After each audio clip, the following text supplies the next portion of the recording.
Hello foodies, welcome to mister cooking food. ఇవాల్టి special stuffed కాకరకాయ fry అండి. మీరు తింటే వదిలిపెట్టరు, అంత టేస్టీగా ఉంటుంది. అస్సలు చేదు ఉండదండి. మీరు ఒకటి ఎక్కువే తింటారు కానీ తక్కువ మాత్రం తినరండి, అంత పర్ఫెక్ట్గా ఉంటుంది. స్టార్ట్. ముందుగా కాకరకాయ పైన ఉన్నటువంటి ఆ పీచ్ అంతా కూడాను మనం ఒక స్పూన్తో కానీ లేదా చిన్న చాకుతో కానీ మొత్తం పీల్ చేసేసుకోవాలి. ఇలా కాకరకాయని నీట్గా పీలింగ్ చేయడం వలన అసలు చేదే ఉండదండి.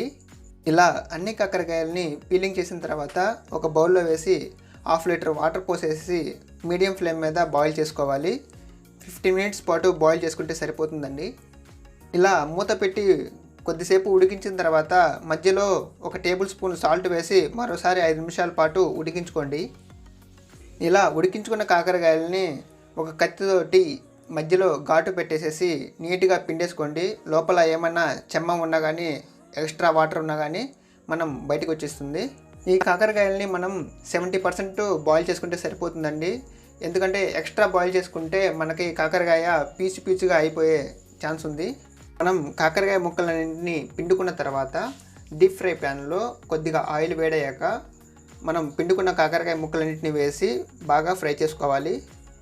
ఈ కాకరకాయ ముక్కల్ని ఫ్రై చేసుకునేటప్పుడు ఫ్లేమ్ని హై ఫ్లేమ్లో పెట్టుకోండి.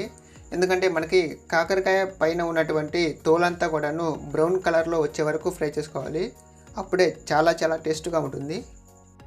ఈ కాకరకాయల్ని రొటేట్ చేసుకునేటప్పుడు నిదానంగా కలుపుకుంటూ తిప్పుకుంటూ ఫ్రై చేసుకోవాలి. ఈ కాకరకాయ ముక్కల్ని మనం ముందుగా ఉడికించి పెట్టుకున్నాం కాబట్టి ఇందులో ఉన్న కొద్దిపాటి చేదు కూడా పోతుంది.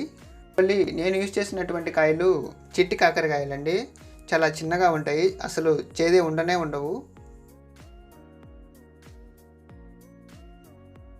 చూసేస్తారు కదండి, కాకరకాయలు చాలా పర్ఫెక్ట్గా బ్రౌన్ కలర్లోకి వేగిపోయాయి. ఇందులో ఉన్నటువంటి ఎక్సెస్ ఆయిల్ని వేరే బౌల్లో తీసుకొని పక్కన పెట్టేసుకోండి. ఈ కాకరకాయల్లో మనం స్టఫింగ్ కోసం వెల్లుల్లి కారం లేదా శనగపప్పు పొడి అయినా పెట్టుకోవచ్చు. నేనైతే మీకు శనగపప్పు పొడిని ప్రిఫర్ చేస్తాను, ఎందుకంటే చాలా బాగుంటుంది. కారం తక్కువ తినాలి అనుకునే వాళ్ళకి ఈ శనగపప్పు పొడి బెస్ట్ చాయిస్ అండి. యాక్చువల్లీ ఈ శనగపప్పు పొడిని ఎలా తయారు చేసుకోవాలో ఆ ప్రాసెస్ ఈ వీడియోలో చూపించలేదు, అది మరొక వీడియోలో చూపిస్తాను. ఇలా కాకరకాయల్లో స్టఫింగ్ అంతా నింపేసిన తర్వాత హై ఫ్లేమ్ మీద 2 మినిట్స్ పాటు ఫ్రై చేసుకోవాలి. అప్పుడే స్టఫింగ్ కూడా బాగా రోస్ట్ అయ్యి మనకి మంచి టేస్ట్ అనేది ఇస్తుందండి. చూసారు కదండి, చేదు లేకుండా కాకరకాయ ఫ్రైని ఎలా చేసుకోవాలో. దీన్నే గుత్తి కాకరకాయ అని కూడా అంటారు. చాలా బాగుంటుంది. మీరు కూడా ఈ రెసిపీని తప్పకుండా ట్రై చేసి ఎంజాయ్ చేయండి. అలాగే ఈ వీడియో కనుక మీకు నచ్చినట్లయితే తప్పకుండా మీ ఫ్రెండ్స్కి షేర్ చేయండి, లైక్ చేయండి. అలాగే సబ్స్క్రైబ్ చేసుకోవటం అసలు మర్చిపోవద్దు. అలాగే నా ఛానల్ని ఫస్ట్ టైం ఎవరైనా చూస్తున్నట్లయితే తప్పకుండా సబ్స్క్రైబ్ చేసుకోండి. Thank you for watching this video.